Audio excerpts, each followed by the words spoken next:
खबरों में है दम, यूपी में है हम। UP today news. Uttar Pradesh के मुख्यमंत्री योगी आदित्यनाथ ने केंद्रीय बजट का स्वागत करते हुए कहा कि आम बजट नए भारत की समृद्धि का संकल्प है और अंत्योदय का विजन है। नए भारत की आकांक्षाओं का ध्यान रखा गया है। सीएम योगी आदित्यनाथ ने अपने आवास 5 कालिदास मार्ग पर मीडिया से रूबरू होते हुए कहा कि केंद्रीय बजट को लेकर बातचीत की। इस प्रेस कॉन्फ्रेंस में सीएम योगी के साथ वित्त मंत्री सुरेश खन्ना भी मौजूद रहे। सीएम योगी ने आगे कहा कि कल जो बजट पेश किया गया उसमें भारत की नई परिकल्पना की गई है। ये बजट अंतिम पायदान पर खड़े व्यक्ति के लिए किसान योजना के लाभ को 1 साल के लिए बढ़ाया गया है। आगे सीएम योगी ने कहा कि केंद्रीय वित्त मंत्री ने अमृतकाल का पहला बजट पेश किया है। आजादी के 75 वर्ष पूरे होने पर अगले 25 वर्ष के कालखंड को अमृतकाल का नाम दिया गया है। समाज के प्रत्येक तबके के लिए बजट में ध्यान रखा गया है। भारत की अर्थव्यवस्था के सनातन मार्गदर्शक सप्त ऋषि रहे हैं। 7 महत्वपूर्ण मुद्दों को बजट में सप्त ऋषि के रूप में शामिल किया गया है। अगले 1 वर्ष के लिए पीएम गरीब कल्याण अन्न योजना पर ही है। बजट में विकसित भारत की सोच है। इस बजट में अगले 25 सालों का विजन है। इस बजट से यूपी को काफी फायदा होगा। उन्होंने आगे कहा कि उत्तर प्रदेश के अंदर अनंत संभावनाएं हैं। बजट का सबसे अधिक लाभ प्रदेश को ही मिलने वाला है। इंफ्रास्ट्रक्चर, हरित क्रांति, कौशल विकास, रेल नेटवर्क, हाईवे, जन कल्याणकारी योजनाओं में तेजी आएगी। यह बजट आशा और आकांक्षाओं का बजट है। लोक कल्याणकारी इस बजट से नए भारत और विकसित भारत की परिकल्पना साकार होगी। लखनऊ से दीपक द्विवेदी की खास रिपोर्ट। केंद्रीय वित्त मंत्री जी ने अमृतकाल का एक पहला बजट प्रस्तुत किया है। इस देश ने 2022 में अपनी आज़ादी का अमृत महोत्सव मनाया है और आदरणीय प्रधानमंत्री जी ने देश की आज़ादी के शताब्दी महोत्सव पर इस 25 वर्ष के कालखंड को अमृत काल के रूप में संबोधित करते हुए अमृत काल की और आज़ादी के शताब्दी महोत्सव के वर्ष में हम कैसा भारत चाहते हैं उससे पूरे देशवासियों को जोड़ने का आह्वान किया था। और आज़ादी के अमृत महोत्सव के मुख्य महोत्सव में आदरणीय प्रधानमंत्री जी ने देश को पंच जोड़ने की बात की। पंच प्रण में एक प्रण विकसित भारत के निर्माण का भी है और अमृत काल का ये पहला बजट उस विकसित भारत की परिकल्पना को साकार करने वाला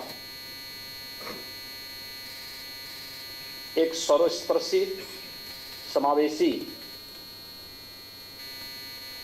बजट है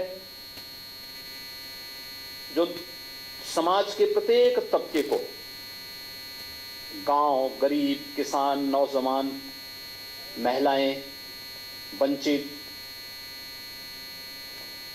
वनवासी समुदाय और समाज का वो प्रत्येक तबका, उन सबको इसमें अवसर देने का कार्य किया है। और इन सभी अवसरों को यूनियन बजट में सप्तऋषि के रूप में संबोधित किया गया है। यानी इस तरह से भारत ने अपनी पूरी व्यवस्था को मार्गदर्शक के रूप में सप्तऋषियों के रूप में लिया है। वे सप्तऋषि भारत की व्यवस्था के आधार शिल्पी रहे हैं, जिनके मार्गदर्शन में भारत की सनातन परंपराएं पली बढ़ी, आगे वैश्विक मंच पर भारत को विश्व गुरु के रूप में स्थापित किया। ऐसे ही सप्तऋषियों ने भी के ही मार्गदर्शन में सारे कार्य हुए थे और सप्तऋषि के रूप में मार्गदर्शन करने के लिए 7 महत्वपूर्ण मुद्दों को लेकर के, जिसमें इंक्लूसिव डेवलपमेंट यानी एक समावेशी विकास का मॉडल खड़ा करना, रीचिंग द लास्ट माइल यानी अंत्योदय की परिकल्पना, अंतिम पायदान पर खड़े हुए व्यक्ति के लिए शासन की योजनाओं का लाभ देना है। आपने देखा होगा कि कोरोना कालखंड में पिछले 3 वर्ष से लगातार 80 करोड़ लोगों को प्रधानमंत्री गरीब कल्याण अन्न योजना का लाभ मिल रहा है और प्रधानमंत्री गरीब कल्याण अन्न योजना का लाभ अगले 1 वर्ष के लिए और बढ़ाने का कार्य हुआ है। 2 लाख करोड़ रुपए सालाना इस पे खर्च होता है। यह भी इस योजना का इस बजट का एक महत्वपूर्ण हिस्सा है। इंफ्रास्ट्रक्चर एंड इन्वेस्टमेंट, अगर हम 2013-14 की तुलना में भारतीय रेल के बजट को देखें, इसमें 2,40,000 करोड़ रुपए का प्रावधान किया गया है। 2013-14 की तुलना में 9 गुना अधिक है। हाईवेज के बारे में देखेंगे तो एक बड़ा इंफ्रास्ट्रक्चर डेवलपमेंट के लिए 50 नए एयरपोर्ट, हेलीपोर्ट, वाटरवेज आदि के लिए भी प्रावधान किया गया है और इसका सर्वाधिक लाभ उत्तर प्रदेश लेने जा रहा है, क्योंकि उत्तर प्रदेश के पास सबसे बड़ा रेल नेटवर्क, देश का सबसे बड़ा रेल नेटवर्क हमारे पास है। इस बजट में देश के अंदर अगर उस स्कीम के अंतर्गत आप देखेंगे, पूरे देश के अंदर 157 नए मेडिकल कॉलेज बने थे। उत्तर प्रदेश को 28 मेडिकल कॉलेज मिले। 28 मेडिकल कॉलेज और कुछ राज्य शासन ने अपने स्तर पर बना रही थी। इन सब को लेकर के लगभग हम लोग पिछले 6 वर्ष के अंदर प्रदेश के अंदर हम लोगों ने लगभग 35 मेडिकल कॉलेजेस पे हम कार्य कर रहे हैं। अब 1 डिस्ट्रिक्ट 1 मेडिकल कॉलेज की ओर जब उत्तर प्रदेश बढ़ रहा है, तो हम सब आभारी हैं कि हेल्थ सेक्टर का जो बैकबोन है नर्सिंग और पैरामेडिकल, इसमें हमें 28 नए नर्सिंग कॉलेजेस मिल जाएंगे। ये 28 नए मेडिकल कॉलेज यानी इन 28 जो मेडिकल कॉलेजेस मिले थे, उनके साथ साथ एक नर्सिंग कॉलेज भी हमें उपलब्ध होगा। तो उत्तर प्रदेश के वे सभी क्षेत्र जहां इससे लाभान्वित होंगे, वहीं खासतौर पर नर्सिंग और पैरामेडिकल के क्षेत्र में जो हमारा युवा है, जो बालिकाएं हैं, इन सबको 100% प्लेसमेंट की गारंटी भी उसमें उपलब्ध हो जाएगी। और सबसे बड़े पैमाने पे नए हाईवेज के प्रस्ताव उत्तर प्रदेश ने भेजे हैं और उत्तर प्रदेश इस दिशा में कार्य कर रहा है। और पिछले 5 वर्ष के अंदर जितने भी हाईवे, जितना भी इंफ्रास्ट्रक्चर का कार्य उत्तर प्रदेश के अंदर हुआ है, वह उत्तर प्रदेश के इस नए परसेप्शन को और नए उत्तर प्रदेश के बारे में सबका ध्यान आकर्षित करता है। स्वाभाविक रूप से इस इंफ्रास्ट्रक्चर का लाभ भी उत्तर प्रदेश को सबसे अधिक होने जा रहा है।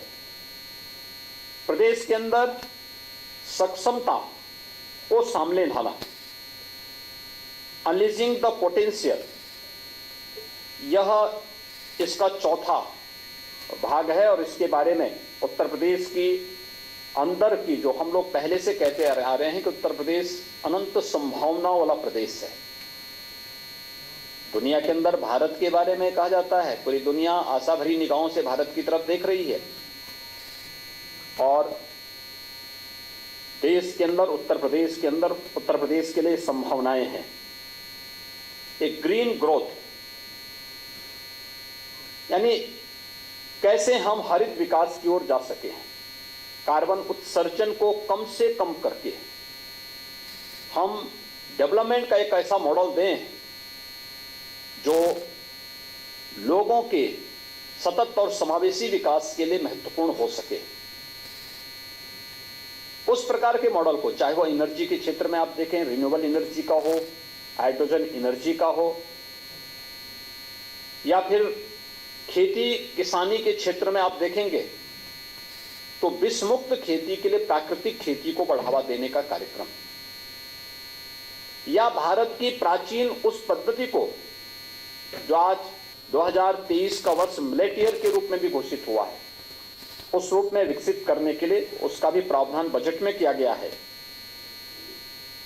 यूथ पावर, उत्तर प्रदेश की, देश दुनिया के अंदर अगर सर्वाधिक यूथ भारत के अंदर है तो भारत के अंदर सबसे अधिक यूथ उत्तर प्रदेश के अंदर है।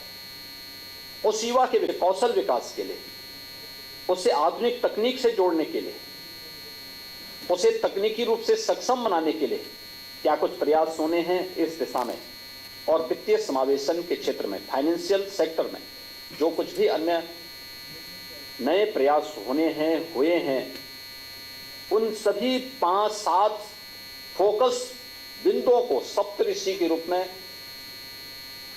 मार्गदर्शन के रूप में रख करके यूनियन बजट को कल केंद्रीय वित्त मंत्री जी ने देश की संसद में रखा है। स्वाभाविक रूप से यह यूनियन बजट एक विकसित भारत की उस परिकल्पना को साकार करता है जो आज प्रधानमंत्री मोदी जी के विजन के अनुरूप, जब देश अपनी आजादी का शताब्दी महोत्सव मना रहा होगा, तब हर भारतवासी गौरव के साथ कह सकता है कि मैं दुनिया की सबसे बड़ी आर्थिक महाशक्ति के रूप में स्थापित भारत का नागरिक हूं। दुनिया के सामने भारत की जो पहचान थी, उस रूप में वह अपने आप को कह सकता है। और इसलिए इस पूरे बजट के अंदर अगर आप देखेंगे तो सबसे महत्वपूर्ण बात है कि अगले 25 वर्ष का विजन इस पूरे बजट में छुपा हुआ है। दूसरा, ईज ऑफ लिविंग को और आसान बनाना, इस दिशा में भी अच्छे प्रयास हुए, इस पर जोर देने का कार्य हुआ है। बजट में भारत की आर्थिक विकास दर को 7% तक पहुंचाने के लक्ष्य के साथ कार्य करना। आज के दिन पर भारत की विकास दर दुनिया के अंदर बड़े देशों में सबसे तेज गति से चलने वाली अर्थव्यवस्था के रूप में है। विगत अगर हम लोग 9 वर्षों की इस गति को देखें तो भारत के अंदर पर कैपिटा इनकम दोगुने से अधिक हुई है। भारत दुनिया के अंदर सबसे बड़ी अर्थव्यवस्था के रूप में आगे बढ़ रहा है। आज भारत दुनिया की 5वीं बड़ी अर्थव्यवस्था के रूप में स्थापित हो चुका है।